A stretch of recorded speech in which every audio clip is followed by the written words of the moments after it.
Hi, I'm Shaka Hislop, and you're here at Extra Time TV.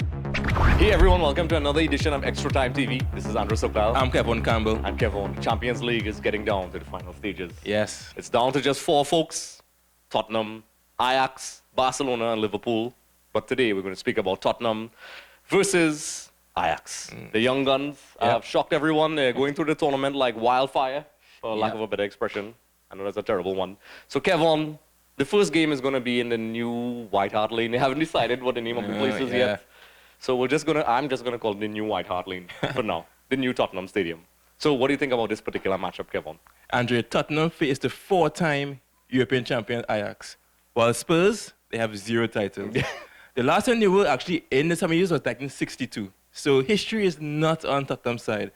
But this Ajax team, they come in and they are extremely potent. I mean, they are on fire. The potency of this team is remarkable because when you look at how they played Juventus, at second half, everything Juventus did wasn't good enough. Ajax, their technical superiority showed in that midfield. I mean, Donny van der Beek, Lasse Schöne, and Frankie de Jong. The way they were able to pass the ball and to dominate play instead of technical standing was remarkable in my opinion. They did it against Bayern Munich, they did it against Real Madrid and Juventus. Those 3 teams, they knocked out, and those 3 teams are top-class teams. So I don't think Ajax has anything to fear going to North London. On the flip side, I think emotions have a big part to play for Spurs because when you look at that Spurs lineup, Andre, 4 of those players are Ajax-bred players. You look at Toby Alderweireld, Jan Vertonghen, Christian Eriksen, and Davinson Sanchez all have really strong ties to Ajax, especially the center partnership. Vertonghen and Alderweireld spent like what, 7-8 years in Amsterdam playing for Ajax, growing up in a youth team. So, and this was their previous club. So I think that second leg going back to Amsterdam, it can be really emotional for these guys. So to me, Spurs, they have to win and have to win sound in this leg, unless second leg can be curtains for them. Yep, you know, the sentimental factor may play a part. We'll see, you know, like even Tottenham, you know, I'm just going to jump to Tottenham for a second there. You know, at the beginning of the season, you know, they were in a tough group, you know, Barcelona, Inter Milan, and well, PSV, I guess. And, you know, a lot of people wrote them off. And Pochettino has done wonders for Tottenham. I know they're not a Premier League winning team, but if you look in terms of his progression of the team, Tottenham was always that team that, you know, dances around 5th or 6th. And, you know, in the Champions League, you know, they'll be lucky to make an appearance and then they'll disappear. But, you know, this is a very strong run for Tottenham. And, you know, that factor you mentioned was actually a very interesting one because, you know, when they play the second leg, and I know we're jumping the gun a little bit, when they head home to Ajax in the second game, you know, I'm thinking, I've seen players, I've seen them with a couple players, I don't know for the life of me, I can't say it right now, with Vieira and some guys, when players play against their former teams. Some of them are affected. It is a factor. I mean, you could be very, you know, pragmatic and say, you know, professional players, that should not affect them and get the job done, and that's true. But I actually could see there's a lot more psychological pressure for me on the shoulders of Tottenham. Because Tottenham, you know, they haven't been there in a long time. They haven't won anything of significance in a long time. And Ajax is this bunch of young guns that nobody really paid attention to at the beginning of the season. And they have no psychological burdens whatsoever. You know, if they go, they're already heroes already for doing what they did and dispatching all those big teams. So this is not even tactical. This is just from the psychological standpoint. Big part of it. You know, you're at the crucial stages, and I think Pochettino should be a bit worried. Because Pochettino, and this is me really going into the nitty-gritty stuff here, Pochettino, the student of Bielsa. Bielsa, you know, has a variant of the Cruyff style.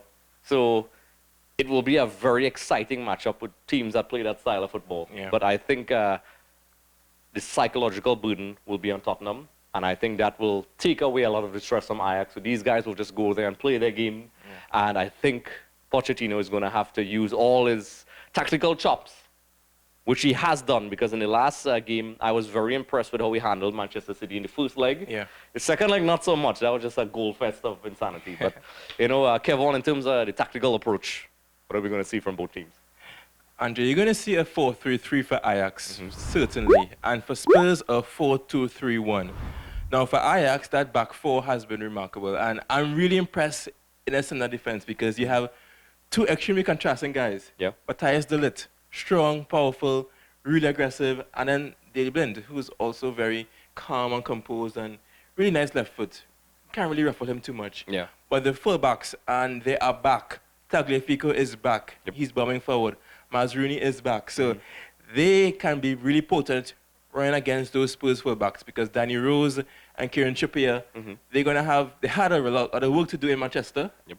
And they're going to have a lot of work to do against the Ajax team because up front, Ajax, they're going that front three, they're just going to fit in between the lines and really play off each other. No real focal point because it's Neres, Dusan Tadic, and also Hakim Ziyech. Yeah. All of them can interplay and interchange, so can create havoc for that Spurs defense.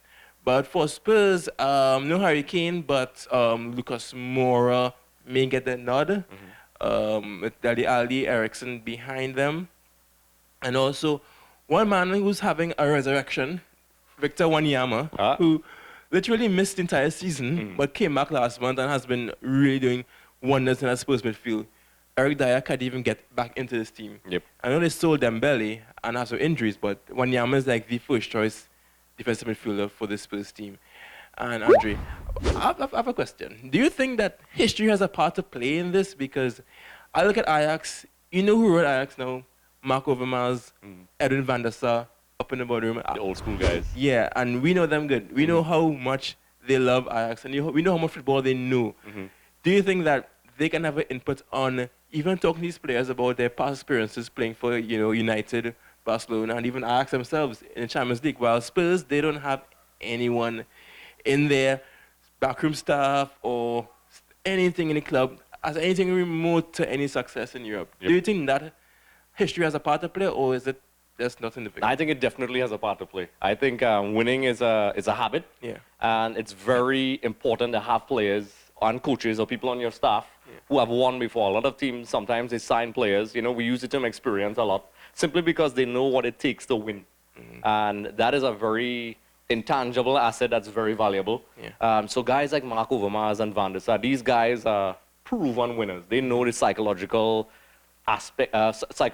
requirements to get over that line. And these guys, are Ajax at heart. These guys came from that system. Yeah. And I think it definitely will transmit well. It kind of reminds me of Pep to an extent when he took over from the youth teams and took over Barcelona. Yeah. I think Puyol was saying that, Pep had a lot of motivational influence on the team. He did this video.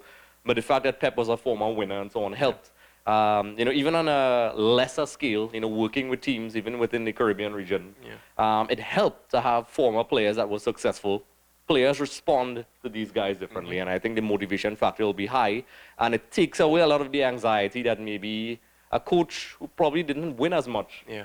I think players, Klopp is actually somebody I love a lot, but I think the fact that he keeps slipping up in finals, that is a psychological gap that is created because it transmits to the team. Yeah. You won't see it, and I think because these guys have these veterans in their team, I think it's definitely going to be an asset. And Ajax go in there with that extra, motivation from the past. Yeah. And having been led by these former legends, I think what you're saying is definitely spot on. It's not a guarantee they're going to win, but I think it definitely helps. Yep. So, one last question before we head into the who's going to win and whatever.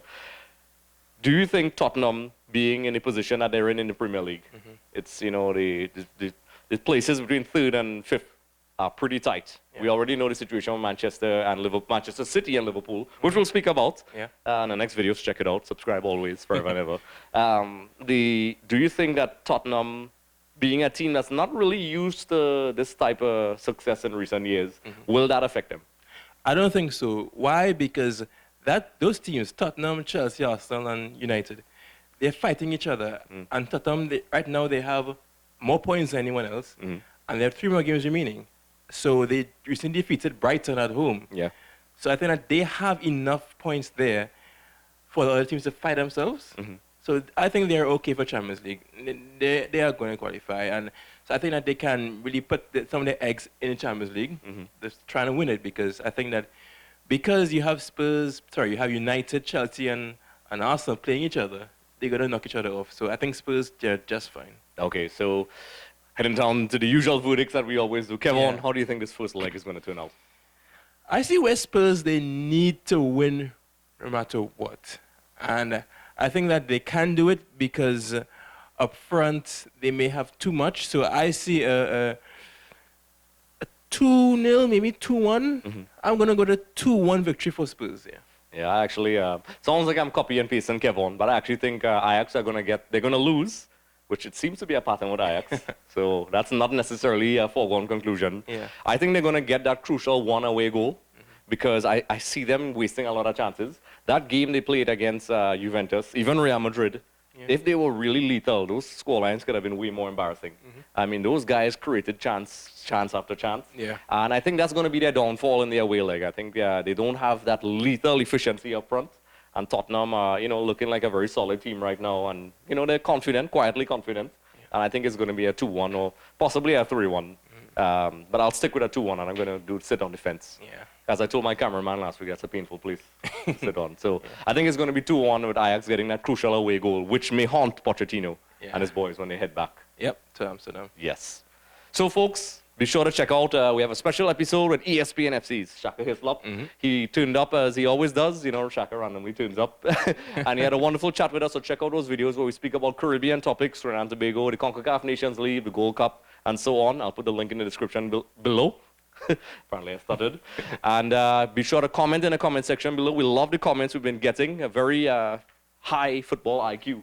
A lot of these commenters out there, they predicted a lot of results. They were spot on. Also, congratulations to Trev. He won the FIFA 19 challenge. So you guys, there's motivation in the comment. Yeah. So keep it coming. Ronaldo decision validated. You came through unscathed. It's always good fun.